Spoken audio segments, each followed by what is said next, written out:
Ал енді құрметті ханымдар мырзалар, барлықтарыңызға кеш жарық. Бізде бүгін керемет эфир болғалы тұр. Неге? Өйткені біздің командамызда өзіміздің мықты лидерлер бар. Бүгін сол кісілерді қонаққа шақырдым. Өйткені олар өте жоғары званиеда болмаса да, қазір бізде директор званиясында, золотой директор званиясында, бриллиант директор званиясындағы кісілер өздерінің осындай керемет отзывтарымен, продукциямен бөлісетін болады. Неге? Өйткені мына директор ханымдар және осы қазіргі осы біздің барша ханым бізде золотой директор болса, ол золотой директор ханымдар бірінші бізде продукцияға келген болатын. Продукцияға келе отырып, продукцияның результатын көріп, өте біздің продукцияға өте жақсы көзқараста біздің продукцияға ғашық болып, содан кейін барып бизнеске деген бизнеске деген қандай шум ана аяқта біреу шулап жатыр ғой. Иә, мән бермеңіздер, кофейняда отырып, сол шум болып отыр. Мен жақта шум болып отыр, мен жақта сияқты. Сол үшін қазір бизнеске деген көзқарасы өзгеріп, қазір үлкен званияға жетіп жатқан қыздарымыз бар. Өзіміздің арамыздан, сол себепті өзіміздің арамыздан осындай, просто өзіміздің арамыздан неге шығардық осындай қыздарды, просто оларды айтқан отзывы шынайы, реальный. Вот көрдіңдер ме? Сол үшін осы традицияны ары қарай жалғастыратын боламыз. Ертең Алла қаласа араларыңыздан да осы отзыв айтатын, осы продукцияны түсіндіретін командаларыңыздан осылай сіздерді араларыңыздан таңдап шығаратын боламыз. Ал олай болса бүгінгі біздің эфирде Айгүл ханым, бриллиант директор Алматы қаласынан, екінші қызымыз біздің золотой директорымыз Гүлбарша ханым Алматы қаласынан, одан кейін Анилия Мамырова, ол бізде студент, жасы 19 жаста, директорский титул алды, директор званиясына жетті, вип-директор болды. Осы қорапқа қатарынан 3 ай қатарынан ұмытпасам директор званиясын қорғап келе жатқан студент қызымыз. Бірақ біздің қорапқа продукцияны өте жақсы меңгерген, неге десең, өзінің брендін жүргізіп жатыр, инстаграмын жүргізіп жатыр, содан мен көруге болады, біздің продукцияны қалай толыққанды меңгергенін көруге болады, иә. Сол себепті осы 3 қызымызды бүгін керемет эфирге шақырдым. Эфирде танысып, қарап тыңдап отырсаңыздар, және өздеріңіздің әдемі реакцияларыңызды жіберіп отырсаңыздар, мүмкін болар еді. Олай болса кеттік, Айгүл ханым, сізде ары қарай Гүлбарша ханым мен Амира ханым қосылады. Бүгін кіші эфир олай келіп жатыр, қуанып отырмын. Кеттік, поддержкаларыңызды берейік. Айгүл ханым, сізге деген сөзді мен микрофон түсіндіріп өйткені мен жақсы болады. Дауысым естіліп тұр ма? Нормальный ма? Иә, жаңа Шолпан ханым жақта кішкене шум болды. Иә, Шолпан ханым жақта шум болды ғой. Кафеде ма бір нәрседе отыр ғой деймін.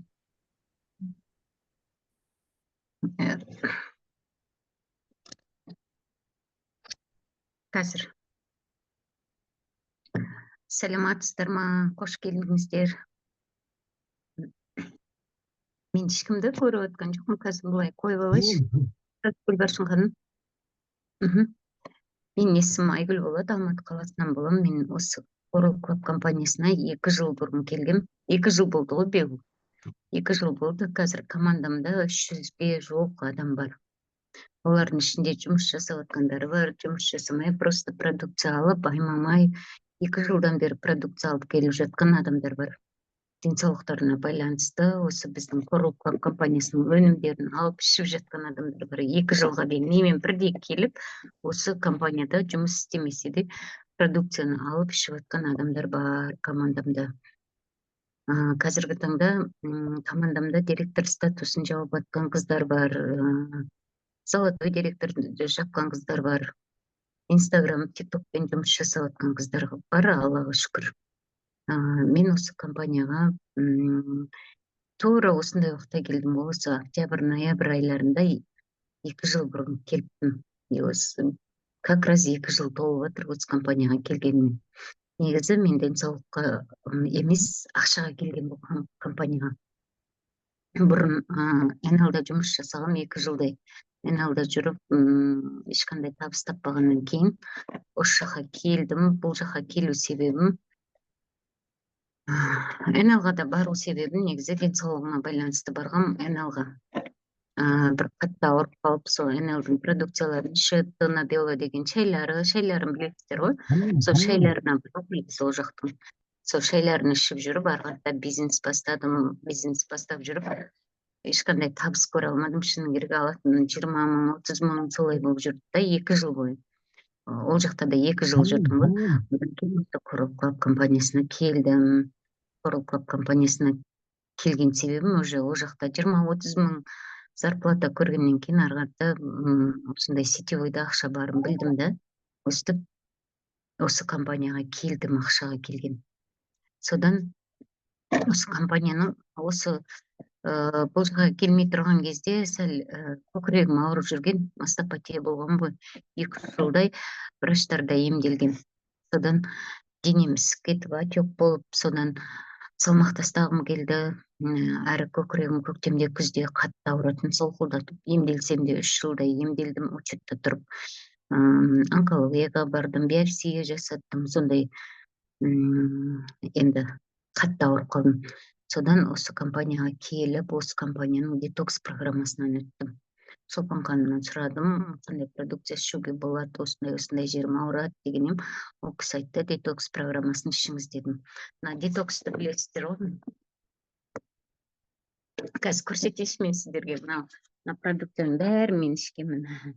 Сенемін. Осы продукцияның бәрін өзім ішкем. Денсаулығыма байланысты. Содан детокс программасы 55 мың тұрады екен. Кірген кезде мен 55 мыңға шыны керек ақшам, енді 55 мың қымбат қой деп қимадым, 55 мыңды өзіме шыны керек. Кімде болса бірінші бала-шағаңды ойлайсың ғой, тамаққа жетсін, анаған жетсін, мынаған жетсін деп. Сөйтіп Шолпан ханым айтты, бір айда директор статусын жапсаң 50-60 мың аласың деп. Сосын өзім ойладым да, давайте осы айда директор статусын жабайын да, сөйтіп детокс плюсты алып ішейін дедім. Мен негізі 0 теңгемен бастадым осы компанияға келген кезде. И жан-жағыма адам шақыра бастадым. НЛ-дан 5-6 қыз ба, 10 шақты қыз келіп, келген күнде де олар бүйтіп кірісіп жұмыс жасаған жоқ. Содан жан-жағыма айта жүріп, инстаграмға салдым, тарифке қатыстым, Шолпан ханымға сөйтіп жүрген кезде менде 1 айдың ішінде 500 балл жиналды. Сөйтті да келесі айында 50-60 мың шықты. Сөйтіп осы детокс программасын алып іштім. Осы программаны іштім. Одан кейін парашют іштім. Парашютты іштім осы программаны. И Палавадамын. Осы 90 күндік концепцияны үзбей ішіп, содан результат көрдім. Негізі осы компанияға келмей тұрған кезде мен көкірегім көктемде, күзде қатты суық болады, сол кезде көкірегім ауыратын, бүкіл денем жауып жүретін, былай құшақтап жүретін көкірегімді, солқылдатып ауыратын. 3 жыл врачтарда емделсем де сыр беретін. Содан осы 90 күндік концепцияны іштім, одан кейін коллагендерді іштім. Мен бұны ай сайын үзбей ішемін, коллагендерді. Мынандай фондетоксты іштім, здоровый кишечникті іштім. Өзімде карпуларды сақтап қойғам, осы программаларды іше отырып результат көрдім. Мен негізі 2 жыл болды ғой келгеніме, осы программаны бір-ақ рет іштім былтыр. Соның өзінде результат алдым, Аллаға шүкір. Мен бірінші келгенде Шолпан ханым түрімді біледі ғой, қандай екен. 2 жағым салбырап кеткен. В общем, бет әлпетім басқаша болған. Айгүл ханым да басым ауыра беретін деді. Сосын келген кезде нервный болдым. Я помню, ол екі үшінші сосын ол кісіге варикоз болған өте қатты. Осы коллаген ішіп емделгенін өзі айтқан болатын. Және одан бөлек Айгүл ханымның ең ұнататыным да сіздің командаңызда үлкен отзывтар бар да, кітапта постепенно сол туралы қозғап кетсеңіз, қаншалықты қаншама адамға сіздің пайдаңыз тиді да, қаншама адамның алғысын алдыңыз, әсіресе Мұхтар деген жігіттің результатын мен әлі күнге таңғаламын да. Вот сол ары қарай өзіңіздің командаңыздың отзывтарын айта кетсеңіз. Я менің командамда осы біздің продукцияны алып ішіп результат көрген кісілер көп. Негізінде бұл өнімдер жұмыс жасайды, 100% көзім жетеді. Өйткені мен осы компанияға келген кезде 8160 теңгелік Silver Max бар ғой, кішірегі. Соны алып балам тамағы ангина болып жататын, жазы ангина болуп жүрөтүн, тамагы ысып кетип, тыныкшамай, температурасы көтөрүлүп жүрөтүн, жазы, күздө, жазда, кышта, жаздын өзүндө да температура болуп жүрөтүн, ангина болуп. Содан антибиотик салдыратынбыз, уколдор салдыратынбыз, солай жазып алатын балам. Осы компанияга келген кезде Шолпан ханымдан сурадым, ангинага не бар деген, эми Silvermax бар, сону алып бере бериңиз деп. Silvermax'ты алып бердим. Бир айдай ма бердим, дейм, бир айдай үзбөй берип, содан жазып алдым. Казыр ангина жок, жакшы балам. Тек гана Silvermax'тын өзүнөн жазып алдым баламда. КМД салып атканда эч нерсе берген жокмун, шынын айтайын. Сол Silvermax'ты үзбөй бердим. Содан казыр Аллага шүкүр, казыр ондай ангина жок баламда. 2 жыл болду го. Сосын менин командамда Мухтар деген жигит келди былтыр. Как раз мен келген кезде ол көктемде келди. Мамасы келген, үстү басын баары жарада, офиске де барды, врачтар менен кездештирдим. Енді татыбы бетин баары сабактан шығып кеткен ғой. Жумушка турган, жумуштан шығарып жүрген ғой. Жумушка алмайшы Алматыда. Содан үйүнө барып жатып калган, стресс болгон ана балада. Баармаган, жери калмаган ғой. Мамасынын өзү жылап келди мага. Таргет берген, мен айтпакчы, таргеттен келди ол кисилер рекламадан. Содан мен айттым, балаңыз Алматыдамы? Алматыда болсо кесин мен офиске апарайын, сосын консультация алып берейин врачтардан дедим. Жарайт, казыр балам Алматыдага барган жок, үйдө жатыр, 1 айдан кийин барат деди. Жарайт, келсин дедим. 1-2 айдан кийин баласы Алматыга келди. Содан офиске шакырдым, врачтар менен кездештирдим. Сосын ол бала 90 күндүк концепциядан өттү, порошоктон 2 ай өттү ол. Сөйтүп, мына порошоктон өтүп аткан кезде бетиндеги жаранын баары төгүлүп, содан жумушка турду. Ол казыр жумуш жасап атыр ол жигит. Энди экинчисин алып ишип атыр. Осы кеше келди. Тагы да детокс программасынан өтүп атыр. Мен оған айткам, 6 ай сайын өтүп тур деп. Сөйтүп, сол жигит 20 жашар жигит, 22 жашка студент кой. Сол жигит результат көрдү. Енді оның бетінің, енді айта алмайм, бірінші көргенде қорқып кеттім. Өзі әп-әдемі ақ бала, бетінің бәрі, денесінің бәрі жара ғой. Қанталап кеткенде ана, енді қан шығып тұратын жері да, андай емес та. Енді сөйтіп мамасы результат көргеннен кейін қаншама алғыс айтып, группада да айтып жатты, рахмет, рахмет. Осыдан жазылдық деп рахмет айтты. Сондай результат болған. Сосын бізде бір кісі келген, жап-жас жігіт қой, ол 40-тан асқан, 2 аяғы қисайып кеткен ғой, рөлге отыра алмайды да ол кісі де. Рөлде машина айдай алмайған ғой, 2 аяғы прям бүйтіп қисайып кеткен ғой. Мен өзім детоксты белорон бар ғой, белоронды артроз ғой, ол кісінікі 4-ші степень болып кеткен ғой, асқындырып алған ол кісі. Ол кісіге айтқан ғой врачтар, не деп, операция жасаймыз деген ғой. Содан ол кісі операция жасатқысы келмеді. Ол кісі де рекламадан келді, белорон алды. Мен белоронды өзім алып бардым ол кісіге. Өйткені өзім көзіммен көрейін дедім да ол кісіні. Сөйтіп, офисіне өзім алып бардым осы белорон өнімін. Сөйтіп, ол кісінің аяғын көрдім, сол кезде былай қисайып кеткен, жүре алмайды, әрең жүріп жүрген. Азаматтарға айтып тұрған. Содан ол кісі октябрь айында ма, май айында келді. Октябрь айында ол кісі операция жасату керек болды. Сөйтіп, октябрь айына дейін біздің продукцияның бәрін ішті ғой ол кісі. Коллаген, белорон алып ішті. Содан бірде маған келді жұмысқа. Сөйтіп айтты, неге 1 аяғы нормальный болған, 1 аяғы түзеліп нормальный болған. Егінде 2-ші аяғымды жазсам, рөлге отырам деді. Сөйтіп, ол кісі осы уақытқа дейін коллаген, белорон, детокс, калавада үзбей ішіп келе жатыр. Аллаға шүкір, қазір ол кісі жақсы. Осы жақында звондаған кезде айтқан, рөлге отырам деп, Құда қаласа күзге қарата мен машина айдаймын деп, маған солай звондап айтқан. Ол кісі бар ғой да, белорон ішті, белороннан кейін детокс программасын 15 күн детоксты 15 күн калавадан ішіп жатыр. Әнекей солай ішті. Детокс калавада и белорон коллаген. осы өнімдер ол кісіге жақсы нәтиже берді. Детоксты бір-ақ рет ішкен жоқ ол кісі. Бір 3-4 мәрте алып ішті.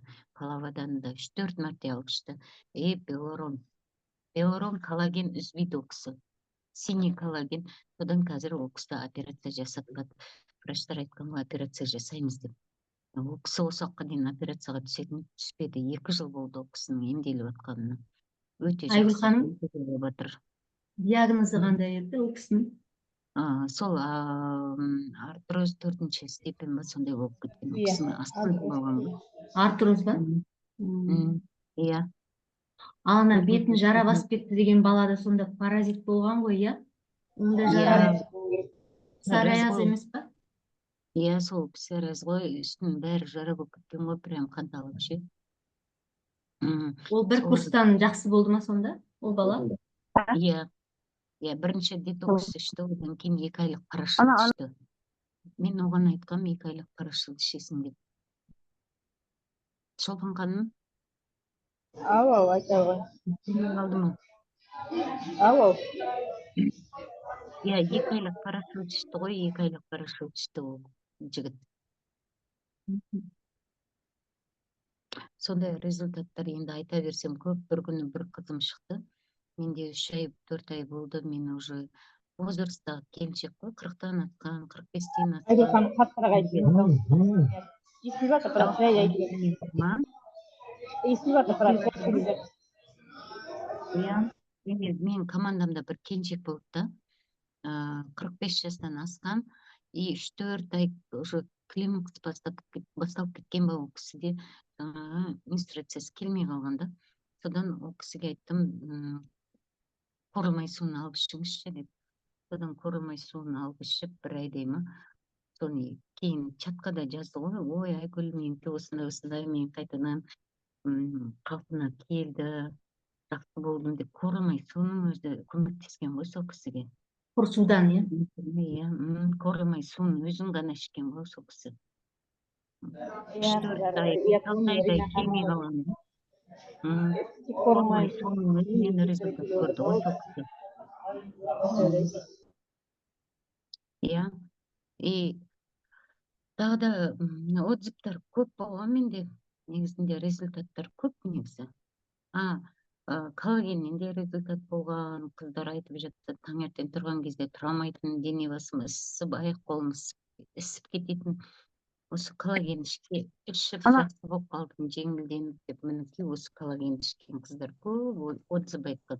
Сосын липостик бар ғой, біздегі липостикті саттым, сол кезде де жас қыздар 3-4 килограмм тастадым дәде деп солай айтқандар болды.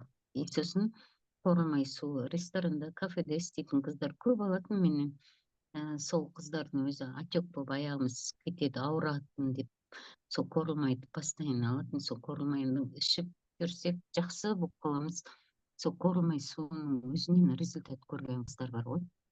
Аяқ қолымыз кетпейді, жүре алмай қаламыз. Енді кафеде жұмыс жасайтын қыздар көп жүреді ғой, ары бері салмақ түседі аяққа. Содан результат көрген. Мен осы фондетокс бар ғой, варикозға. Осы фондетокс, осыны іштім, и коллаген. Варикозға көмектесетін осы фондетокс пен коллаген ғой. Ой, фондетокс пен коллаген. Фондетокс бауырды тазалайды ғой. Ол варикоз бекерден бекер болмайды. Бауыр таза болмағандықтан, қан айналымы нашар, бауыр шлактоксин жиналғандықтан варикоз содан болады екен. Мен бір күні офиске барған кезде мықты бір орыс врач отыр екен. Варикозымды прям ашып көрсеттім аяғымдағы. Менікі осындай варикозым жаман ауырады, сыздайды дегенім. Маған айтты, сізге көмектесетін осы деді, бауырды тазалау керек деді. Бауырды тереңірек тазалаңыз, осы мен деді. Фондетокс и коллаген ішіңіз деді. Содан кейін ғой мен аямай фондетокс пен коллаген ішіп, осы варикоздан жазылдым. Варикоз менде страшно болатын, аяғым ауыратын. Тамырлары жарылады ғой, мелкий тамырлар болатын менде. Сол бауырда шлактоксин жиналғандықтан, сол аяқтағы варикоз содан пайда болады екен. Содан результат көрдім. Мен көбінесе химикаттармен жұмыс жасаймын, химия жасаймын, шашқа краскілеймін, неше түрлі улы заттарды жұтам ғой. Содан кейін бауырға әсер етеді. Содан пайда болған менікі. Сол көп қой ол заттар. Қазір тағы да сізге тоқталатын боламын. Гүлбаршын ханым, Айгүл ханым. Отзыв, продукция. Жалпы қалай келдіңіз Корлға?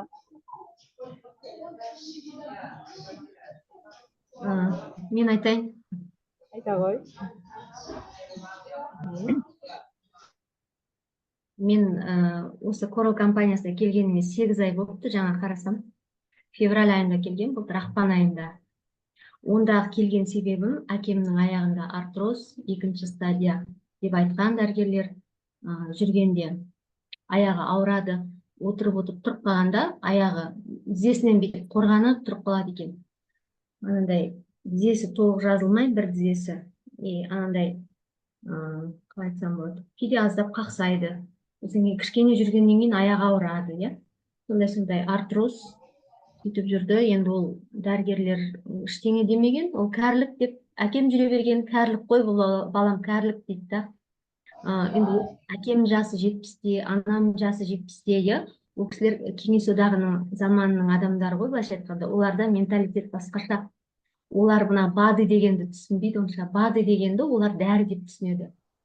Содан кейін не істесем болады деп жүрдім да, өстіп әртүрлі компанияларды бүйтіп қарастыра бастадым да. Негізі мен өзіме де қарап жүргем, 40-тан асқаннан кейін ақырындап денсаулық сыр бере бастады өзімде де ше. Соны ойлайтынмын, жас кезде жүре беріппіз, енді уже ана жер, мына жер бөліне бастады. Андай витаминдер ішу керек. Өзім химикпін ғой мамандығым. Химикмен бәрін түсініп тұрмын. Организмге андай микроэлементтер жетіспесе қалай болады, амин қышқылдар. Химик биолог болғаннан кейін ол жағынан түсініп отырмыз да, оның жағынан. Сөйтіп жүргенде как раз папам аяқ тізесі қатты ауырды. Онымен қоса мама папамда давление бар. Әкем мен анам көз алдымда қартайып бара жатыр да. Соларды көрген сайын жүрегім ауыратын да. Хоть как-то бір көмектескім келіп ше. Сөйтіп жүрген кезде мына Белуронды көріп қалдым бір күні. Алдында Корал компаниясы туралы бір қыздан естіген мен негізі. Ол класстас қызым Астанада тұрады. Бірақ мен оған мән бермеген. Ол айналыспайды, өзі медик. Медик болса да, Корал компаниясының витаминдерін ішеді, балаларына беріп өзі ішеді. Сөйтіп, ол қыз айтқанына 1-2 жыл болған, мен оны ұмытып кеткен. Одан кейін бір күні рекламадан нені көрдім, Белуронның рекламасын көрдім, бірақ аса сенбедім. Мен өзім рекламаға онша сенбейтін адаммын да. Аса бірден сене кететін адам емеспін да. Содан кейін, бірақ Корал компаниясы дегеннен кейін ана қыздың айтқан есіме түсті, класстас қызымның. Жақсы компания, негізі баттары жақсы деп. Содан кейін, сол компания ғой бұл деп ақырын шықтым. Неге Инстаграмға жаздым. Осы қалай шынымен көмектесе ма деп. Өзі Айгүл ханым шықты маған. Айгүл ханым дұрыстап түсіндіріп берді, осылай, көмектеседі, жақсы отзывтар бар, осылай, Германиялық өнім деп. Жақсы, рахмет деп көп қойдым жылы жауып. Тағы да біраз жүрдім, мен сразу алған жоқпын, Айгүл ханым. 2 аптадан кейін қайтадан шықтым Айгүл ханымға. Бағасы өйткені 102.375 қой, бір өмірі БАДы алмайтын адамға 102.000-ға БАДы алу деген, ол деген бір, қалай айтсам болады, қазір ғой біз үйреніп кеттік, ай сайын мен БАДы алмасам тұра алмаймын да. Айтады ғой, Корал компаниясының өнімдеріне ғашықпын деп адамдар. Действительно, мен де ғашық адамдардың бірімін ше. Сөйтіп Айгүл ханымға сеніп, довериться етіп алдым. Алдында әкеме апарып бердім. Ал енді әкем, оны неменеге алдың, ол не деген қымбат, ол бәріне сене бересің ба, бұл көмектеспейді, менікі кәрілік деп, әкемде кішкене мінезі, үлкен кісілердің не ғой, алдап сулап көндіріп, немецкая бірдеңе ішкізіңіз деп. Одан ішті ішіп жүр, 1-2 күннен хабарласып қоям, ешқандай нәтиже жоқ сияқты. Одан ладно, жайларына қалтырдым. Одан кейін бір күні сөйлестім. Әкем айтады, тізем үзілгені жазылды деді. Ол 17-ші күн ана, 1/2-сын бітірді ғой, 0,5. Сол кезде ана тізесі жазылыпты да. Ой, балам мынау маған көмектесіп жатыр дейді да, балаша қуанып тұр да. Содан кейін жақсы, бұрынғыдан құлшыныспен ішетін болды да ананы. Сөйтіп 1 курсын аяқтады, іле-шала 2-ші курсын алды. Соның 2-ші курсын алды да, бірақ әлі толық жазылған жоқ. Мен айттым, папа сізде әлі де еще керек. Еще әкем кезінде далада қалған, боранда, біздің жақта суық ауа райы сондай, Семей жақ қой. Кезінде талай боранда далада қалған, суық өткен ғой. Ол да бар. Содан мен түсініп тұрмын, бұл жерде воспалениені кетіру керек екен. Бірақ әкем айтты, жоқ, ол ішпеймін, болды. Ауылға кетіп қалды, 3 ай ауылда болады, күзде келеді да Алматыға. Содан кейін 3 ай ауылда болды, тойларын жасадық, 70 жастық. Содан кейін осы сентябрьде келгенде мен барып, специально барып, телефонмен сөйлессем, ол кісілер көп айтпайды ештеңені. Отырып сұрадым, папа, осы 2 курс биоронштың сіздің нәтижеңіз қандай өзі? Қалай сезінесіз өзіңізді дедім, айтты. Балам 3-4 демалып баратын жерге дейді, қазір 1 демде барамын. Ол бір, үлкен результат. Сонан кейін ол таяқпен жүретін папам, қорғанымшы. Қазір таяқпен жүрмейді, былай тік жүреді, бірақ алысқа жүріп қалсам деп таяғын бүйтіп қорғаныш ретінде алып жүреді, арқасына сөйтіп. А так былай өзі жүреді. Сосын тізедегі бұрынғы әлгі острый боль, күн толған деген сияқтылар кетті дейді. Бұл бір. Одан кейін ол кісілерге су апарып бердім, қаралмайды су. Екеуінде де давление бар. Олар суды да онша ішкілері келмеді. Ішіңіз бұл андай-мындай сілтілі су, ана-мына деп айтасың ғой. Мамама айтады екен, құйш ана, қасиетті суларыңнан деп сөйтеді екен да, қалжыңдап мамама. Сөйтіп ішіп жүрді. Бұрынғыдай давлениялары көтерілмейді уже. Екеуінің де. Постоянно давленияны ішетін ғой, давлениякін ішпейді. Сөйтіп ауылға кетіп қалғаннан келгеннен кейін, папа енді биолорын жалғастырамыз ба, или тізеңіздегі суықты воспалениені кетіреміз ба деп едім. Айтты, жоқ, балам, маған лучше панкреатитіме ем керек деді. Мен оң жақ қабырғам асты ауырады деді, панкреатит деді. Тамақ қорытылмай бүйтіп, кейде бүйтіп қиналып қалады да, андай өпеткен сквозняк болса, сразу нетіп қалады, ұстап қалады екен. Оның панкреатиті барлар түсінетін шығар. Қараптан қарап отырып, жаңағы тамақ қорытылмай бүйтіп түйіліп қалады екен да, сәл желден. Панкреатит, ұйқысы өте толған, бауыры, түсініп отырмын оның бәрін. Содан айтты, маған соған бір нәрсе керек деп. Содан кейін оның алдында биороннан кейін мен ол кісілерге жайлап не апарып берген айтпақшы. Биорон мен лецитин апарып берген. Лецитин. Өйткені лецитинді көп мақтады ғой, соевый лецитин бар ғой. Сол соевый лецитинді апарып бердім. Мен пока кеткенше, әңгімелесіп мамамен шай ішіп отырғанда, папам ішіп тұрып кеткен. Айтады, ой, балам, мен мына жақ, оң жақ қабырғам асты, жып-жылы болып, сезіліп жатыр дейді да. Сөйтті. Содан кейін қуанып, әлгіні жақсы көріп кетті лецитинді. Соевый лецитин бар ғой. Лецитиннің пайдасы керемет қой, ол бауыр өтті сұйылтады, бауырды жайлап тазартады, миға жақсы. Сонымен лецитинді жақсы көріп кетті. Сонымен папам мен мамам қазір қаралмай суын постоянно ішеді, лецитинді жақсы көріп ішеді. Енді осы жолы, осы айда мен не апарып бердім? Фамдетокс, бурдок, лецитин, су, осыларды апарып бердім. И ана панкреатитке бикурунганы апарып бердім. Өйткені ассимилятор берейін десем, тамақ қорып тұратын фермент қой, ол папам асқазаны кішкене ауырады. Сондықтан бикурунганы апарып бердім. Сол, енді нәтиже күтеміз. Оң жақ қабырғам асты, кішкене побаливайды дейді, қозғалмайды. Ассимилятор бердім. Негізі ассимилятор ол жақсы ғой, ассимилятор асқазанға, ол кісіге ассимилятор беріңіз. Артишокпен ассимилятор ішсін. Оған ана язва бірдеңесі бар ма деп тұрмын, бірақ негізі жоқ болатын, бірақ асқазанына. Язвасы барларға да еш нәрсе қалмайды. Менде болған бір кісі язвасы болды да, детокс программасын ішті ғой. Ішінде ассимилятор бар ғой. Жақсы көмектеседі қазір. Әлде де ішеді ғой ол кісі. Ассимиляторды үзбей ішеді. Папайя болады, папайя. Ассимиляторды папайя беруге болатын да. Иә, дұрыс айтасыз, иә. Ана бір орыс әйелдің отзывын көрдім да, айтпақшы, көп адамда қазір панкреатит қой, білесіздер ғой. Панкреатит. Бір әйел айтты, 4-5 ай или жарты жылдай папайя мен бикурунганы ішсеңіздер дейді, екеуін ғана панкреатит жоқ болады дейді. Бірақ енді оны мен өз басымнан өткен жоқ, бір орыс әйелдің айтқан. Бикурунга, папайя, екеуі де қымбат емес, жақсы өнімдер, иә. Бикурунга, папайя су берсеңіздер, экономичный вариант. Мен енді былай әрқашанда өнімдердің жақсы өнімдерді ұсынуға тырысасың ғой, бірақ көп жағдайда адамдар қымбат, бұрын ішіп көрмегендер көп болып кетті мыналар дейтін болса, мен қараймын да, экономичный вариант ұсынуға тырысамын. Сол кезде қарағанда әртүрлі варианттар көріп жүремін. Сол бикурунга мен папайя панкреатитке жақсы деп естідім. Одан кейін анама айтайын, анамдікін айтайын. Чеснок. Қосып беріңіз чеснок. Анамда, анамда қандай проблема? Анамда давление, постоянно давление дәрісі, одан кейін ол кісінің ұйқысы нашар, беттерінде дақтары бар, одан кейін көлікке отырса жүрегі айниды. Таксиге отырса, автобусқа отырса, постоянно жүрегі айниды. Осының себебі не екен деп білмейтінбіз ғой. Қазір көзім ашылды, мен ойлаймын, ол кісіде ана өті қоюланған ғой, өті қоюланған. Содан кейін ол кісі қазір су ішеді, спирулина, лецитин ішеді. Қазір көлікте отырғанда айнымайды жүрегі. И ұйқысы жақсарды.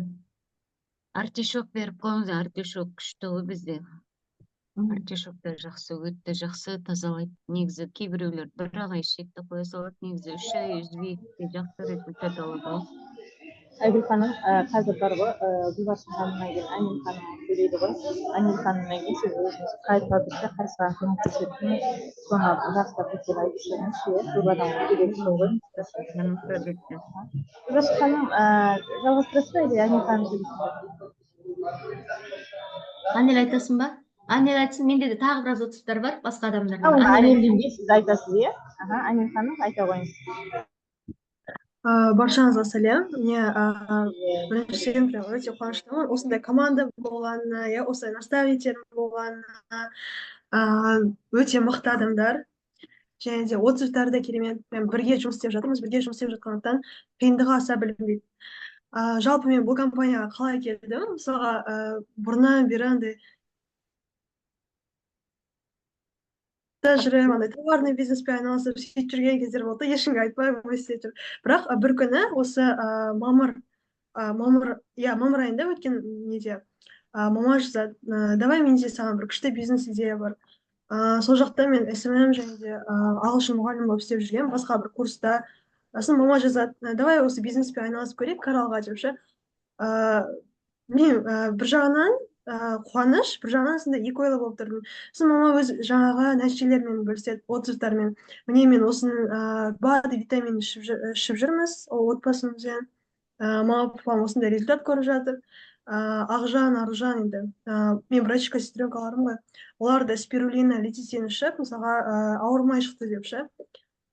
Сол көктемде көбісі ауырып жатады, бірақ інім ол кезде ораза ұстап жүрген, ұйқысы дұрыс қанбай сөйтіп жүрсе, жаңағы спирулина лецитин ішіп ауырмай шыққан екен. Ал бірақ ең жөтелі сондай болса, жаңағы 350 түрлі бактерияға аты бар еді ғой. Сильвермакс. Сильвермакспен жаңағы табиғи антибиотик себеміз дейді. Онда шынымен көмектеседі, жақсы ғой. Ладно, істеп көрейін дедім. Бір жағынан күшті ғой, адамдардың денсаулығына пайдамызды беріп жұмыс істеген ше. Сосын істеп бастадық. Түрлі клиенттермен сөйлесіп, қазір әртүрлі клиенттеріміздің отзывтары бар. Мысалға бізде рекламадан, жаңа командаға бірге реклама жібердік TikToktан. Сол кезде Ирина деген клиент келген болатын, орыс клиент. Әрине пенсиядағы кісі айтты, ой қымбат, дойче, мен алғым келуші еді, анамна бірақ пенсиям жетпейді деп. Бірақ біз ылғи байланыста болдық. Денсаулығыңыз қалай, сұрап тұрып, шынайы ниетпен. Сосын жаңағы компанияда скидка болған, скидканы да жіберіп ше. Сосын ол алды, ода уже артроз 4-ші степень болатын. Түрлі нәрселер түшіп, аса пайдасын бермей. Сосын жаңағы белорон іше бастады. Бірден 2 белорон алды. Сосын анау воспалениені кетіру үшін Басвелия, МСМ дегендерді алды. Айтады ғой негізі белорон жаңағы суставтарға пайдасы бар, артроз, артрит, грыжа, остеохондроз дегендер. Оның 10-15 күннен нәтижесін береді дейді. Сосын шынымен екен деп, 2 аптадан кейін шығып көрдім. Қалай істеген сауыңыз қалай болды деп. Айтады, ой, я облегчалась, там ушли острые боли деп, яғни қатты ауырғандарым уже кеткен екен, 2 аптаның ішінде бар болғаны. Сосын сол қуанып жатырмыз. Ал енді қазір обострение процесі, яғни 4-ші степень болғандықтан обострение болады кәдімгідей. Біраз уақыт болады, сосын қайттан басылады. Енді сол воспалениені алу керек, жаңағы воспалениені алу үшін МСМ, Басвелия, қаралмай суын беріп, сөйтіп емдеп жатырмыз. Келесі бізде жалпы өзім де тұтынған болатын. біз общагада тұрдым бірінші курста ше. Ол жақта енді бірінші курс болғандықтан мамамыздың тамағына үйреніп алып енді общагада өзіміз тамақ жасамаймыз. Енді білмеймін, ерінеміз деген сияқты сабақ бар, жұмыс бар. Сосын асқазанымызды яғни құртып алған болатынбыз. Қыздардың не оң жақ оң жақ бер жағы не сол жақ бер жағы менде де солай болады, яғни өт қоюланғаннан ше. Тіпті сол қыс кезінде болды бүйтіп сол жақ қабырғаға қарай бүйтіп қисайып қалған кездер ше. Бірнеше күн бүйтіп тік жүре алмай сондай болып. Бір жағынан туыстарым да болды осы қалада, солар көмектесіп тоже сөйтіп жүріп дәрігерге қаратып, сөйтсе жаңағы нақты диагнозын атын ұмытып қалдым, бірақ өт қоюланған деді.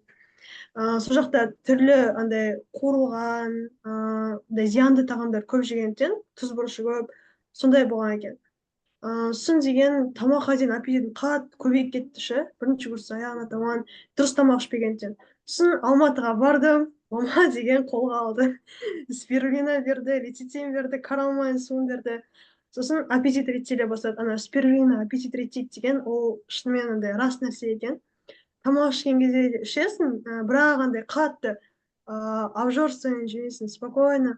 Сосын жаңағы лецитин ішкеннен жақсы болып қалды. Прям уже тік жүріп, тамақ қорыққан кезде де ешқандай жер ауырмайды сондай. Сосын бізде жаңағы Гүлмира деген клиент, ол да оның қандай проблемасы болды. Енді өзін күтіп жүреді, бірақ андай шашы көп түсетін болды. Біз оған түрлі өнімдерді ұсындық, сөйтіп ол коллаген ішкім келіп жүрді. Сосын коллагеннің пайдасын түсіндірдік. Біздікі басқалардікіне ұқсамайды, біздікі балықтың коллагенінен жасалған, адамның коллагеніне ұқсайтын деп ше. Тем более көк коллаген шықты ғой, трипептидный, соны да жіберіп отырдық. Молекулалары 3 есе сақталған, пайдасын да тез береді, 10 күн 2 аптаның ішінде деп. Сосын деген алды. Сосын алып, уже біраз уақыттан кейін нәтижесін байқай бастады. Яғни шаш түсуін қойды. Вот осы компания өнімдері шынымен де мықты, бірақ кейбір клиенттер қалайды бірден нәтиже көруге. Бірден нәтижені көріп олар үйреніп қалған, яғни мысалға аптеканың өнімдері, иә, тек қана жаңағы симптомдарын кетіретін аптеканың өнімдері. Бірден ішеді, ладно, кетеді, біраз уақыттан бірақ қайтадан шығады. Ал бұл өнімдерді ішкен кезде, яғни диагнозға байланысты, степеніне байланысты ішкен соң, яғни бұл тереңінен жасушалық деңгейде емдейтін өнімдер болғандықтан, кәдімгідей тұрақты түрде ішіп, суды көбірек ішіп, сөйтіп күтініп жүру керек денсаулықты. Сол айтатын деген осы. Молодец, жарайсың. Анель. Мен кішкене толықтырайыншы, Анельді. Анель менің қызым ғой. Мен Алматыда, ол Семейде оқиды. Семейде қазінің үйінде тұрады. Бірінші курста общежитиеда тұрған. Тоже студенттер сияқты режимдері бытшыт, чөп апала жейді, суши жейді, чипсы, кириешки, балымыздағы анау мынау режимдер дұрыс емес. Сөйтсе бұл ана оң жақ қабырғасына асты ауырып, больницаға барған екен ғой. Сондай жағдайға жеткен. Содан кейін қыста келді каникулға, вообще былай толып кеткен. Бетінде безеу андай-мындай. В общем, өз қызымды өзім танымай қалдым. Содан кейін дәмді тамақ жасап күтем деген ойымнан сразу айнып қалдым. Сразу коралдың витаминдерін, суын беріп, ешқандай дәмді тамақты жасамай, мүмкіндігінше азайтып, тәттіні вообще глаз не спускала с нее, потому что мен қызым домаланып кірді ғой есіктен. Соның енді ойлап тұрмын ғой, бұл толықтық деген әдемілік емес, ол бірінші кезекте денсаулық қой, дұрыс па? Ол денсаулығын құртып жатыр, неше түрлі мусор тамақтарды жеп. Абылай айтасың телефонмен, оны істемейді, потому что ортасы сондай, жастары сондай, сабақ, жұмыс деп жүре береді ғой. Көп адамдарға сөйтеді, е? Жастар әсіресе, неше түрлі андай зиянды напитоктар ішеді. Соның салдары міне қараңыздар, апайып кеткен қызым 5-6 айдың ішінде денсаулығын құртып сөйтіп келді. Сөйтіп жаңағыдай айттым, дұрыстап қолға ал өзің деп. Жазда 3 ай болғанда да сол өнімдерді беріп, қазір спирулинаны үзбейді. Сол айтайын дегенім. Анамды айтайын дегенім, иә, анамда давление и не деп айттым, иә, көлікте отырғанда жүрегі айнайды деп. Ол соның бәрі қойды, иә. Оны айттым екен ғой, иә. Ол мен ойлаймын, ол судан и лецитиннен деп ойлаймын. Ұйқысы дұрысталды еще. Сосын қараңыздар, мен февральда мен кірдім. Сол март айында БАДы алдым.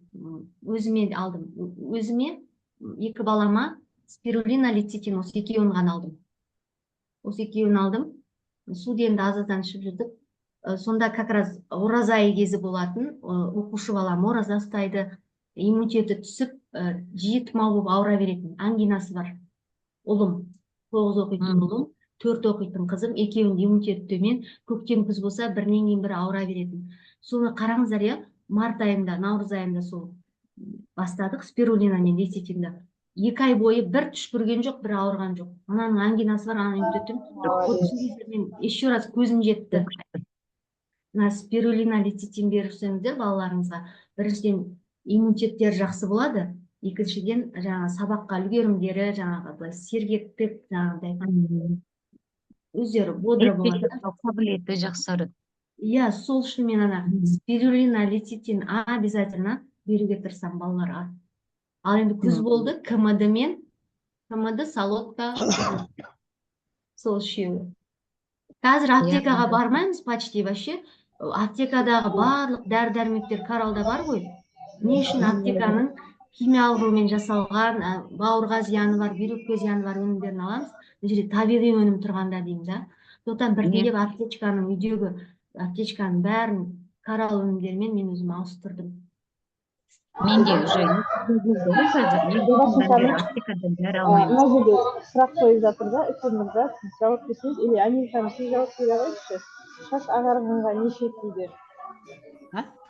Шаш ағарғанға не ішуге болады? Яғни шаш ағарып кетіп жатыр дейді. Соны ағартуға не ішуге болады? Айтайын. Шаш ағарғанға енді Противити ультрасындай болады. Анель? Иә. Айта беріңіз, противити ультра деген болады. Анель, сенің айтқаның көп тұрды бізге. Шаш ағарғанға коллаген немесе противити ультра дегендер болады. Витамин С тоже, витамин С жетіспегенде шаш ағарады. Вот сол үш өнім. Коллаген, противити ультра, витамин С, тем более осы компанияда сұйық түрінде ғой. Сұйық түрінде болғандықтан жақсы. Анель деген өңкей андай не өнімдер айтып жатыр, қара. Мен толықтырайын, иә, шаш ағарғанның бірнеше себебі мүмкін. Біріншіден, адамның геніне байланысты, кейбір адамдар ағарып кетеді 40-тан. Ал енді бірақ бала кезден шаш ағарып кететіндер болады қазір, иә. Неге? Өйткені витамин жетіспейді ғой, қазіргі тағамдарымыз құнарсыз, білесіздер. Біз тамақ жегенде біздің қазір қарнымыз тояды да, бірақ организміміз витаминдерді ала алмайды, керекті. Витамин, амин қышқылдары, жаңағы май деген сияқты керек заттарды ала алмайды. Сондықтан мысалы шаш түсуінің бір себебі не екен? Селен жетіспеуі, темір жетіспеуі деген сияқты микроэлементтер азғантай мөлшерде болатын. Сондықтан шаш ағарғанға дегенде бұл жерде қандай да бір микроэлемент жетіспей тұр деп ойлаймын. Цинк бар, дұрыс айтасыз. Сол үшін алтимейт жақсы деп ойлаймын. Мысалы шаш ағарғанға, шаш түскенге алтимейт деген витамин бар, 10 000 теңгелік. Құрамында бүкіл барлық витаминнің составы несі бар ғой? Алтимейт күшті витамин, комплексный. Мен тағы бір дос қызым тоже айтады, алған, бірден шашын 3-ші күні ма уже байқағанда, тарағанда уже бұрынғыдай түспейді. Сонда енді мен таң қалған, басында сенбегем, қалай ол солай деп. Одан басқа адамдардан да естідім. Алтимейт Макс деген сол именно шашқа жақсы. Мен де білмейді екен, енді біліп жүретін боламыз. Күшті, Гүлбаршын ханым, Анель күшті. Тырнақтар бұзретсе болып кетеді, нешемдегі бұзретсе. Кедір бұдыр болып кетеді ғой. Ол да витамин жетіспегеннен ғой. Е витаминдері жетіспегендіктен болады көбінесе ше сол. Ана алтимейт, қазір алтимейт Макстың құрамын айтайыншы. Бүгін ғана сіңілім өзіне заказ берді, міне қараңыз, сол кезде жіберген мен. Алтимейт Макстың ішінде Б тобының витаминдері бар, иә? Йод бар. Мен жіберем. Е витаминдері бар емес па тағы да? Гүлбаршын ханым құрамында. Міне айтайын. Витамин Е бар екен, иә? Алтимейтте. Витамин Е. Б тобының барлық витаминдері. Витамин С, селен, шаш түскенге, шаш ағарғанға, селен, мыс, марганец, цинк, Айгүл ханым айтты ғой. цинк ол да әсер етеді жаңағы шашқа. Йод бар. Бар ғой Гүлбаршын ханым. Балалар, жасөспірім балдар ше, енді жетіліп келе жатқан балдар ше, 12 жастан асқан, подростковый возраст, гормондар ойнап тұрады ғой. Енді дамып жатқан балдарға цинкті постоянно беру керек екен. Цинк обязательный. Әсіресе көбірек цинкті. Дұрыс айтасыз, иә. Жалпы айтып сұрап жатады ғой адамдар комплексный витамин деп, сол кезде алтимейт түсінсаңыздар дұрыс болады. Көп жағдайда. Былай да Гүлбаршын ханым жақында көп балалар сәбеттен алып келетін болғанда, соны менен көп бүгінгі күнде мама балаларым қандай тез ауырып келеді дейді, иммунитетін көтеретін ауыртпайтын қандай жолы бар деп. Еще одан бөлек кеше бір садикте жұмыс жасайтын, садиктің директоры дейді, сол да менен көп аналар садик сұрайды дейді, көп балаларға не беруге болады дейді, именно садиктің жасындағы балаларға. Соған, например, қандай витамин ұсынар едіңіздер ғой, балалардың иммунитетін көтеріп, бір-біріне жұқпайтындай, біреу жөтелсе бүткіл топ жөтеледі дейді, сондай.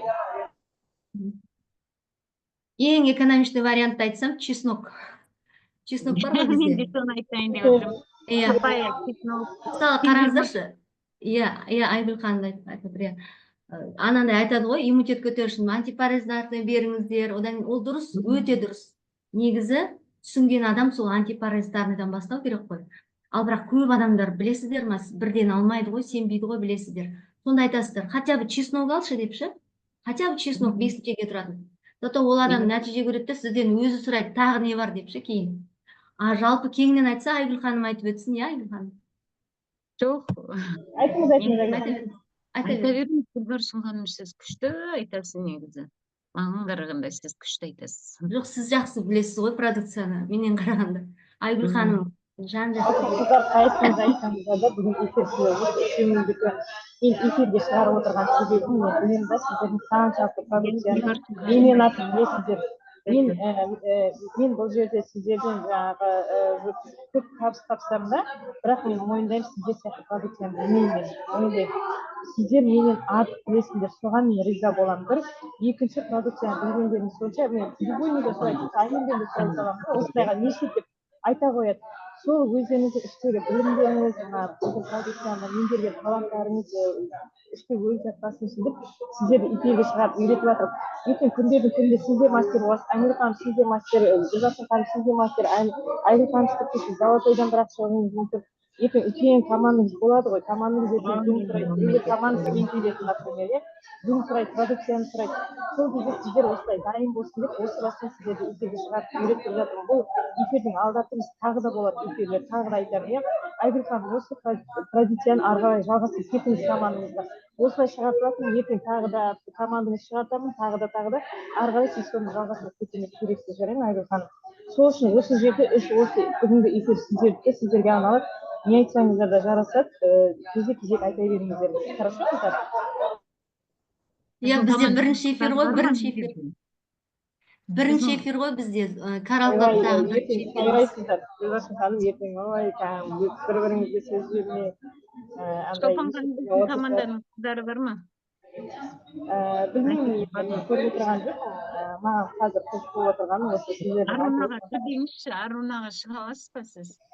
Оны сосын эфирге шақырамыз. Пока осы мына жерде сұрақтарға жауап беріп, продукция туралы айта беріңіз. Мысалы, манағы садиктегі балаларға не ұсынар едіңіз? Қазір уже алдымыз қыс, уже адамдар грипп басталады, неше түрлі жаңағы инфекциялар басталады, вирустар басталады. Silver Max жақсы көмектеседі ғой, таңертең садикке бара жатқан кезде, мектепте оқушының садикке барсын, Silver Max'ты аузына шашып жіберіңіздер. Аш қарынға тамақтың алдында жарты сағат бұрын, одан кейін артынан қорылмай суын беріңіздер, одан кейін жарты сағаттан кейін тамағын беріп, садикке жібере беріңіздер. Silver Max қой бұл жерде ең жақсы көмектесетін. Чеснок жаңа Гүлбаршын ханым айтты.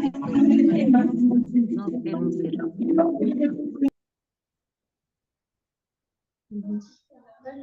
Негізі Silver Max бар ғой да, бізде Жанат ханым мықты врач қой, сол кісінің өзі қаншама осы Coral Club'тың өнімдерін зерттеген ғой.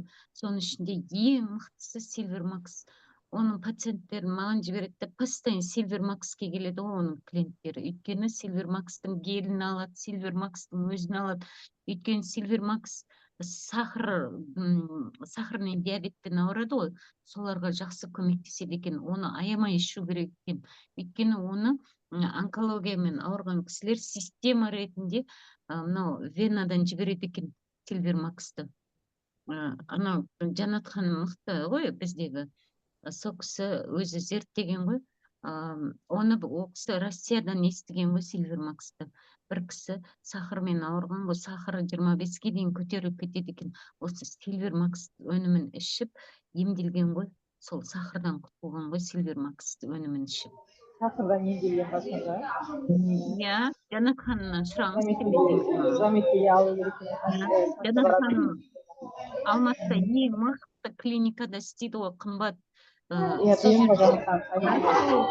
Пациенттерін постоянно жібереді ол маған. Silver гелге жібереді, Silver Max'ке жібереді, антипаразитарный программаға жібереді. Болды. Антипаразитарный программаны күшті алады соның адамдары мысалға.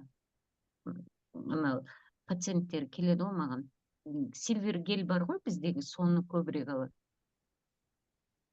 И одан кейін Silver Max'ты.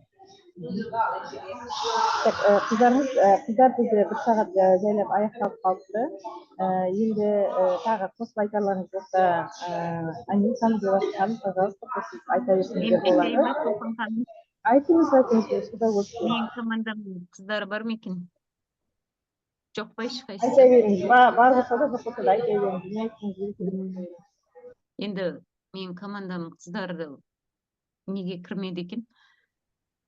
Бұл жерде айтайын деп отқаным ше, былай бизнеске келдім деген адамдарға айтарым ше, ешкімге қарамаңыздар, арттарыңызға да, алдарыңызға да, жоғары жақтан наставниктеріңізге де өздеріңіз келдіңіздер ма, бизнеске ақшаға келдіңіздер ма, смело өздеріңіз жұмыс жасаңыздар. Қазіргі таңда барлық жерде мысалға интернет арқылы өсіп жатыр ғой, барлығы интернет арқылы ақша тауып жатыр адамдардың барлығы мысалға. Интернеттің арқасында 20 миллион, 30 миллион, 100 миллион тауып жатқан адамдар бар. Мен өз қолыммен, өз көзіммен көрген ондай адамдарды. Айына 10 миллион, 20 миллион табады екен. Біз 1 миллионға жете алмай жүріп та бізді. Мен айына 10 миллион, 20 миллион табатын қыз-келіншектерді көрдім, ер азаматтарды көрдім мысалға ше. Басқа осы интернет саласында жұмыс жасап жатқандар. Мынау қазір көп қой, TikTok'та ашсаңызда, Instagram'да ашсаңызда барлығы жарнама, реклама арқылы миллиондап тауып жатыр адамдар. Сол үшін мен осында бизнеске келген ақша табам деген мынау жігіттерге, қыздарға айтатыным, жарнаманы қолға алыңыздар. Рекламадан ұтасыздар. Өйткені мен осы компанияға келген кезде, бірінші кезде Шолпан ханым маған ұрсатын, таргет бер деп. Сонда айтатым ғой, таргеттің не қажеті бар деп. Сөйтсем, бұл жерде ең мықты осы таргет екен. Таргеттің арқасында мен қазір өсіп отырмын. Осы таргеттің арқасында, рекламаның арқасында. Сол үшін таргетті аямаңыздар. Жан-жақты сайт, қандай сайт білесіздер? Facebook білесіз ба? Контактный, тағы да неше түрлі сайттар бар ғой осы телефонда. Барлық жерге реклама жасаудан аямаңыздар. Сол рекламадан келеді. Өйткені компаниялардың барлығы реклама жасап жатыр. Киімді де реклама арқылы сатып жатыр. TikTok'та отырып алып, TikTok'та ашсаңыздар, қазір сауда болып кеткен ғой, ана жерде базар болып кеткен, Қытайдың базары сияқты болып кеткен ғой қазір TikTok. TikTok'ты дамытыңыздар, Instagram'ды дамытыңыздар, Facebook'қа салыңыздар, реклама жіберіңіздер, содан өсесіздер. Сол айтады. Аянбаңыздар. Мен келген кезде директор статусын жаптым ба, мен ақшаны аямай құйдым осы жерге ше, шыны керек ше, бетіне қарамай, бір тиын алмаса 50 мың алынбай, 50 мыңымды құйып жүретін кездерде болған, 20-30 мыңымды. таргеткечи, өйткөнү Шолпон ханым айткан мага, аянбаңыз, эртең команда жыйнап аласыз, команда менен өсөсүз деп мээме күйүп калган го. Сол кезде сол мыйымдан кетпейт да, аябай жибере берем го, бетине карамайм го, ана акшанычы. Инстаграмдан жиберетін, тиктокты білмеймін ғой ол кезде. Инстаграмдан жиберетін, Инстаграмдан топырлап күніне 40-30 адам келетін кездер болғанда, сол кезде қыздарға бөліп беріп отырдым, Аллаға шүкір. Қазір мынау астында директор статусын жауып отқан қыздар, золотой жауып отқан қыздар, соның арқасында қазір табыс тауып отыр. Менің арқамда деп айтпаймын, өздері де еңбектеніп отыр. Бұл жерге келгенде наставникке жоғары жаққа алаңдаудың қажеті жоқ деп ойлаймын. Әркімнің өзінің ішіндегі энергиясы жетіп жатыр. Энергияны шығарып тұрып жұмыс жасайтын болсаңыздар, барлық нәрсе болады. Мен қазірше шыны керек қой, ешкімнің мотивациясын, біреудің мақтауын, біреудің бір нәрсесін естігім келмейді да, шыны керек. Әр адамның өзінің несі бар ғой, миы бар ғой, сана сезімі бар. Өзім жұмыс істеймін дейтін болсаң, энергияны шығарып, шын ниеттен ақша табам дейтін болсаңыздар, табасыздар бұл жерден. Бұл жерде басқа компанияларға қараған кезде, бұл жерде ақша табу оңай, маркетинг план оңай. Өйткені мен НЛ-да жүрдім ғой, 2 жыл жүрдім, 2 жылдың ішінде дәл осы жердегідей ақша таппағам. Мен қаншама компаниялар шақырады, мысалға, күніге келіп жатады, жіберіп жатады, блокқа саптады, мен тыңдағым да келмейді да. Негізі мынау қарап тұрмын да, басқа командаларда да басқа сетевойға кетіп жатыр да, басқа неге андай, басқа компанияға кетіп жатыр да. Ол жаққа барған күнде де олар өспейді. Бұл жерде өсе алмаған адам басқа компанияға барғанда да өсе алмайды. Өйткені бір компанияны қарық қылмай осы жерде табыс таба алмаған адам басқа компанияда бір тиын табады деп ойламаймын. Өйткені барлық компания бірдей. Ол адамның өзіне байланысты. Ақша табам дей ма, бір жерде отырып, сол жерде до конца шын ниетімен жұмыс жасайтын болса табады. Барлық жерде өзіңе байланысты ғой жұмыс жасау. Әр адамның өзіне байланысты.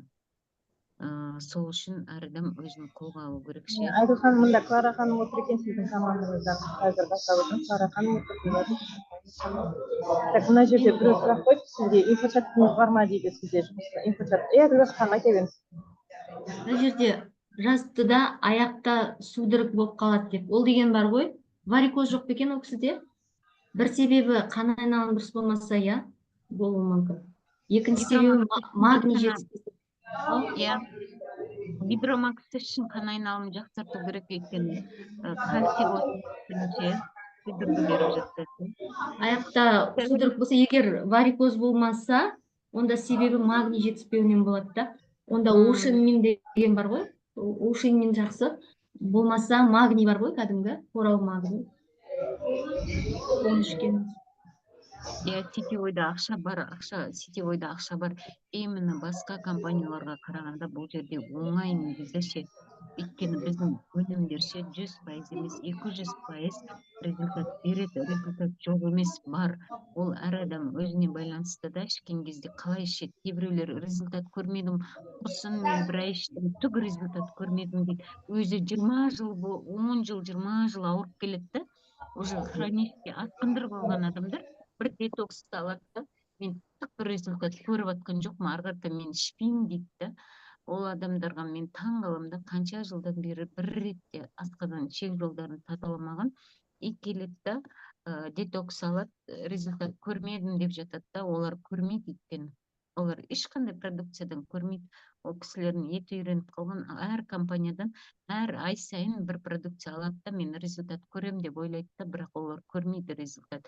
Өйткені бір компанияға келдіңіз ба, продукция алдыңыз ба, дұрыстап до конца ішу керек.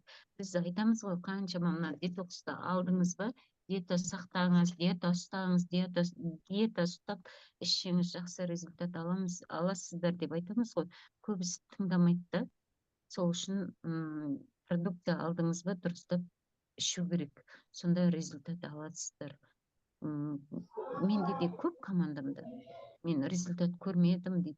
Бір ай ішеді, 15 күн ішеді, 15 күн детоксты ішпей қояды, одан кейін бір айдан кейін шығады, мен түк результат көрмедім, 15 күн іштім, 15 күннен кейін ішпей қойдым деп айтып жатады да. Мен айтам да, сіз 5-6 жыл бойы ауырып келдіңіз, өтіңіз жоқ, тем более бауырыңыз ауырады, шлактоксин жиналған. Сіз бір айдың ішінде ренжімеңіз, ешқандай результат көрмейсіз деп мен сразу бетіне айтам. Дұрыстап ішпейінше сіз результат көрмейсіз деп. Продукцияны алғаннан кейін адам денсаулық керек па? Бірінші денсаулықты бірінші орынға қою керек қой. Дұрыстап ішу керек, сонда барып результат алады. Әр организм әрқалай ғой. Иә, Кейбір адамдар құр судан да нәтиже көреді, иә? Ал кейбір адамдар комплексный программа алады, бірақ нәтиже көрмейді, иә? Ол бір жағынан жаңағы инструкциясын дұрыс орындады ма, суды дұрыс ішті ма, жаңағы мынаны болмайды деген жазылғанды орындады ма, мысалы, оған да байланысты ғой, иә? Иә, оған да байланысты. Негізі продукцияны алдыма дұрыстап ішу керек. Коллагенді іштіңіз ба, коллагенді дұрыстап ішу керек. Қалай болса солай іше бермейше. Көп кісілер коллагенді ішіп алады, майлы тамақ, шашлик, көшенің тамақтан ұрып жеп жүреді да, и сосын мен коллагеннен түк результат көрмедім дейді.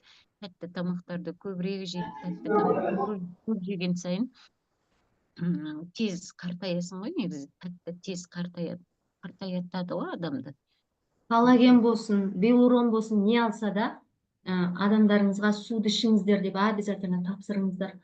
Өйткені тарау суын алса тіпті жақсы. Болмаса жай таза судың өзін 1,5 литр хотя бы ішсін, өйткені жаңағы белурон болсын, коллаген болсын, оны бүкіл клеткаларға тасымалдайтын су ғой. Олар, ой, мен бәленбай мыңға белурон алдым, бәленбай мыңға коллаген алдым, все енді деп чуданы күтіп, өздері қою шайларын ішіп, тәттісін жеп, фастфуд жеп, кока-коласын ішіп жүрсе, әрине әсері аз болады ғой. Майлы тамақтарды жеп десе. Иә, сол үшін су деп хотя бы су ішсін, қарал суын алсын, қарал су болмаса хотя бы жай судың, таза суын ішсін деп айту керек та, қадағалап. Мына белуронды ішкен кезде суды көбірек ішу керек, коллаген мен белуронды ішкен кезде. Иә. Көп суды қабылдау керек, сонда жақсы сіңеді. Бұлар негізі клетканы жаңартады ғой. Бізді адам баласы 25 жасқа дейін коллаген өздігінен бөлінеді, 25-тен кейін коллаген бөлінбейді. Белок қой коллаген, құрамында С витамині бар. Ағзада коллаген бөлінбейді екен 25 жасқа дейін. Сонда қартаю процесі басталады, шашымыздың түсуі де, тырнағымыздың, тісіміздің барлығы түсуі осы ағзамыздағы коллагеннің азаюының салдарынан болады. Сондықтан мен ойлаймын, 25 жастан асқан адамның барлығы коллаген қосымша ішіп отыру керек. Өйткені ішіп жатқан тағамымыздың көбісінде қоспасында химикаттар бар ғой. Соның салдарынан неге қазір аурулар көбейіп кеткен, неше түрлі аурулар көбейіп кеткен ғой. Өйткені тамақтан ғой, қоршаған ортамыздан неше түрлі машинада көбейіп кеткен улы заттар шығады машинадан. Қаншама ауамыздың өзі таза емес, экология қазір. Соның адамдарға қоршаған ортаның зияны көп тиіп жатыр ғой. Қоршаған ортаға байланысты, ішіп жатқан тағамымызға байланысты. Сондықтан мен айтам, коллагенді барлық адам ішіп отыру керек. Жасы ұлғайғаннан кейін, 40-50-ден асқаннан кейін көп кісілердің аяқтары сыр беріп жатады. Көшеде көп қой, 40-тан 50-ден асқан кісілер балдақпен кетіп жатады, коляскамен кетіп жатады.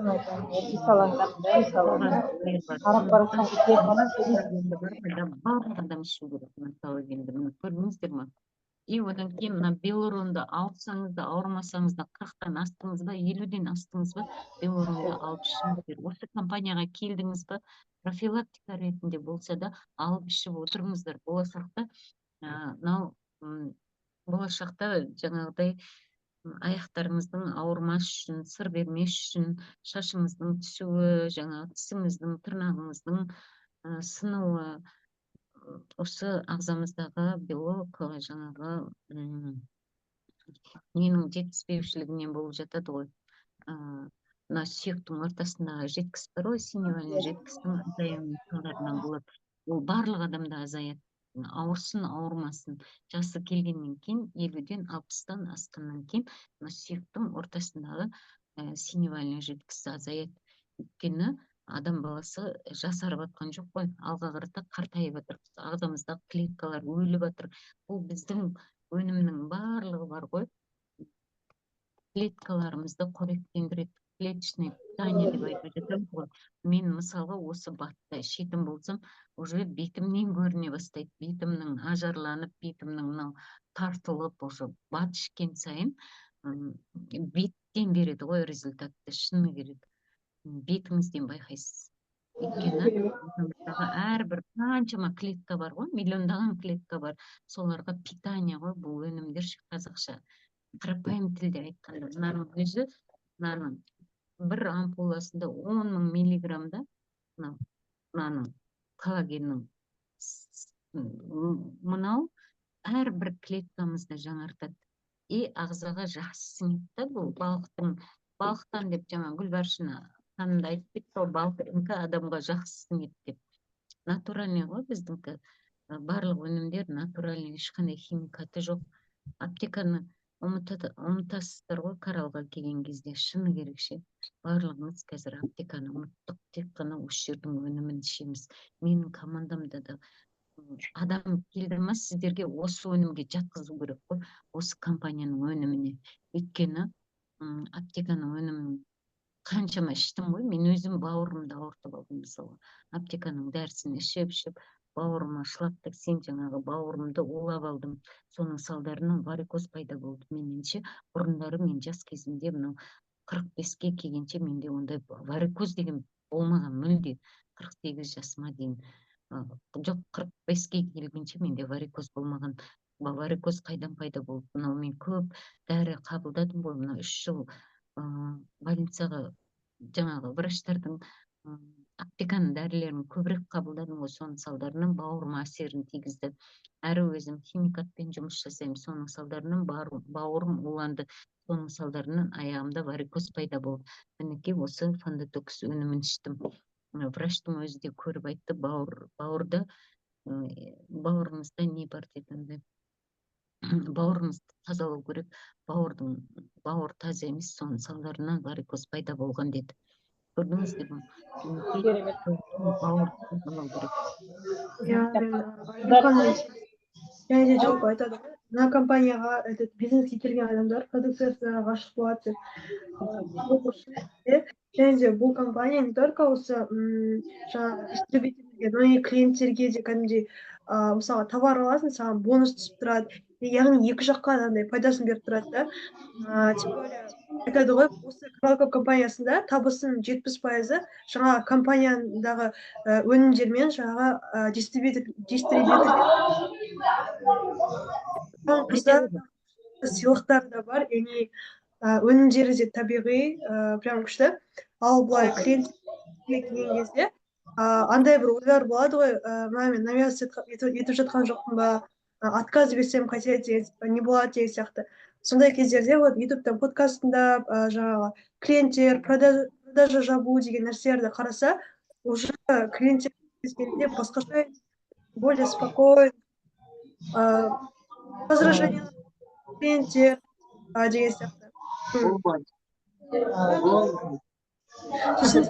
Мен кішкене айтайыншы. Аяқтай салайын. Басында андай мақсат болды, маған бал жабу керек, мындай статус жабу керек, мынша табыс табу керек деген ой ғана болды. Сосын мысалы клиенттер отказ беріп жатқан кезде эгоға қатты алып қойған кездер болды да.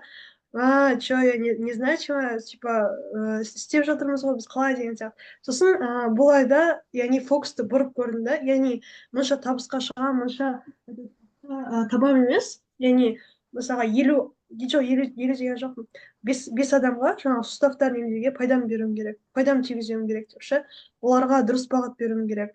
Тағы 2 адамға жаңағыдай вирустан емдеуге көмектесуім керек. Сол кезде білмеймін, басқаша қабылдайды екенсің. Мысалы клиенттер отказ беріп жатса, немесе созып жатса, шандай кішкентай болар болады, қырсыған еркелігін көтеретін ше, сол сияқты жарайды түскен ше, прям қатты жақын алмайсың.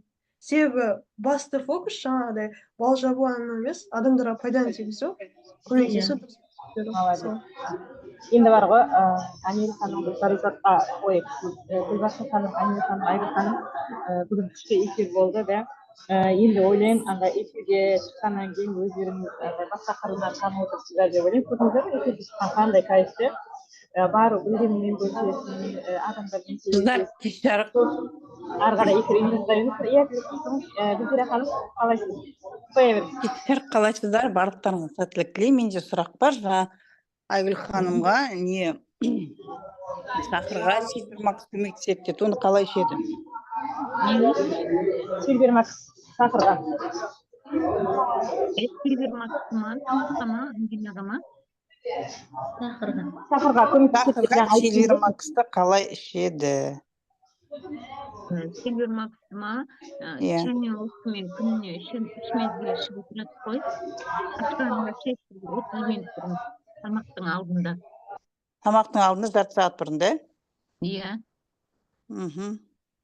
Таңертең аш қарым болады ғой енді.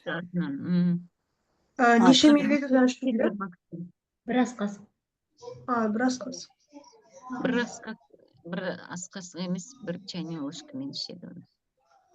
Балаларға ғой, бір чай қасық, балаларға емес па? Үлкен кісіге? Үлкен кісіге? Бір ас қасық болу керек, бір ас қасық. Бірақ негізі Silvermax-та жақсы, негізі Гидромакс лучше ғой, Айгүл ханым, Гүлзира ханым, мен ана Silvermax ішемін ғой, мен сахар болмасам да, вирус болмаса да қылқып іше беремін, сол жерде жазбаңыз. Гидромаксты ішіп отырсаңызшы, постоянно Гидромаксты 2-3 ай ішіңізші Silvermaxпен. Жақсы көмектеседі ол сахарға негізі. Гидромакс и Silvermax екеуің бірге ішіңіз. Так, енді қыздар, эфирді аяқтаймыз, все, да? Рахмет. Гүлзира ханым, Хүсен мырза, Бибану ханым, Ұлболсын, Асиян ханым, Жібек ханым, Рая, Клара, Бифаризат, Султан ханым, сіздерден күшті комментарий күтеміз. Школа чатында осы үш қызыма алғыстарыңызды айтып, комментарий қалдырсаңыздар. Ал үш қызым сіздерге айтатын Бибаршын, Айнель, Айгүл ханым, очыңыз чатына жаза кетіңіздер, эфирге шыққан нәрселеріңізді қандай екен, келесі қандай жоспарларыңыз бар. Мысалы, Айнель ханым, сіздер прямо эфирін көргім келеді Инстаграмнан. Біздің продукцияны өте жақсы айтады екенсіз, және жаңағы командамен қалай жұмыс жасау соны айтқаныңыз ұнады. Гүлбаршын ханым, сізде де сол эфирдің тиктокта күтемін, иә? Айгүл ханым енді ол смело шыға алады, оны білемін, иә? Сосын осы үш қыз шыққандарың үшін мен мысалы реклама жіберемін, таргет жіберемін, таргет жіберген кезде маған адамдар смело звондайды, смело звондайды. Күні кеше алдың күні 6 биылғы сатсам, осы бүгін 8 биылғы сатып үлгердім. Енді соның кешкісін сіздерге айтатын боламын, кешкісінде эфирге шыққаны үшін. Сосын есіктен сұрасаңыздар болады. Ол бір. Екінші, мына жерде Шолпан ханым, сізге де айтамыз, себебі бүгін сіз реклама берген екенсіздер. Қыздар тағы да айтады, рекламаны қолға аламыз. Анель өзім жеке өзімен реклама ету керек Инстаграм. Гүлбаршын ханым, сізге Инстаграм жеке реклама ету керек. Айгүл ханым сама-собой реклама жіберіп отыр. Реклама жіберіп білмейсіңіздер, маған хабарлассаңыздар, мен сіздерге үйретемін. Жарайды, қыздар, осымен эфиріміз аяқталды. Сіздерге көп рахмет. Айгүл ханым, эфирлеріңіз осындай көп болсын. Каждый раз осылай шығып, командаларыңызға осылай бағыт-бағдар беріп үйрете беріңіздер. Шолпан ханым, эфирге шыққан үшін бір белорынның балын беремін деп қойсаңызшы. Үйретемін. Мен мынандай адаммын. Бір белорынның балын беретін самый качественный қармақ беремін всегда. Зато сіздер өзіңіз қаншама бал таулайсыздар. Мен қармақ беріп жатыр, яғни сіздерге рекламаны беремін. Манағыдай адамдар қалай өздері звондайтынын үйретемін. Сол арқылы сіздерге күніне 7-8 адам жоқ дегенде 10 адам звондайды, қарады. Оның мен сіздерге кешкісін айтатын боламын. Қандай не ол? Тағы Шелчикама шығыңыз, айтайын деген. баяғыдан бері айтпайсыз ба? Өзіңіз тығып деп отырайын да. Кеше ғана мені боямын сөйлетпейді. Кеше ғана мен өзім білдім. 2 күн бойы рахаттанып жүрсіз, жылғаннан кейін адаммен сөйлесіп. Не айтпайсыз, айдың аяғы болды уже. Ұрсайын Шолпан ханымға. Шынымен бұл жерде жасаңыздар, ешкімге сенбеңіздер, өздеріңізге сеніңіздер, жоғары жақтан үміт күтпеңіздер деп ұрсайын да. Шынымен наставниктер бізге звондамайды, бізге көмектеспейді, бізге өйтпейді, айтпайды деп ондай нәрседен аулақ болыңыздар. Өздеріңіз келдіңіздер ма, өздеріңіз жұмыс жасаңыздар, директор статусын жаттыңыздар ма, біз жол көрсеттік па ары қарата. Шолпан ханым көрсетіп отыр ғой, барлық нәрсесін үйретіп отыр. Таргетті де үйретіп отыр, адаммен қалай сөйлесуді де үйретіп отыр. Біз де көмектесіп отыр, мысалға өстіп істейсіз деп. Бұл жерде наставникті тыңдаңыздар. не айтты соны орындап отырыңыздар, жетістікке жетесіздер. Енді қалай айтсам болады, Иә, бұл жерде әр адам самостоятельно болу керек, дұрыс айтасыз. Наставникке қарап отырмау керек қой. Әр адам үшін әрекет, бірақ ана жолды қысқарту үшін, мақсатқа тезірек жету үшін алдыдағы наставниктердің жоғарыдағы лайфхактарын білгім келіп тұрады да мен. Мысалы, қарасаңыз, әр адамның көтерілу жолы. Өте дұрыс айтасыз. Әр адамның көтерілу жолы әрқалай, біреулер айтады, тек қана рекламамен, таргетпен өстім. Біреу айтады, офлайн только мен тек қана теплый контактпен жұмыс істедім дейді. Біреулер айтады, бір жылда көтеріліп кеттім, бір адамдар 5-6 жыл, иә, мысалы. Ол да жаңағы өнімдер сияқты ғой. Бір адамға просто судың өзі әсері, сол қарал суының өзі біраз проблемасын шешіп тастайды.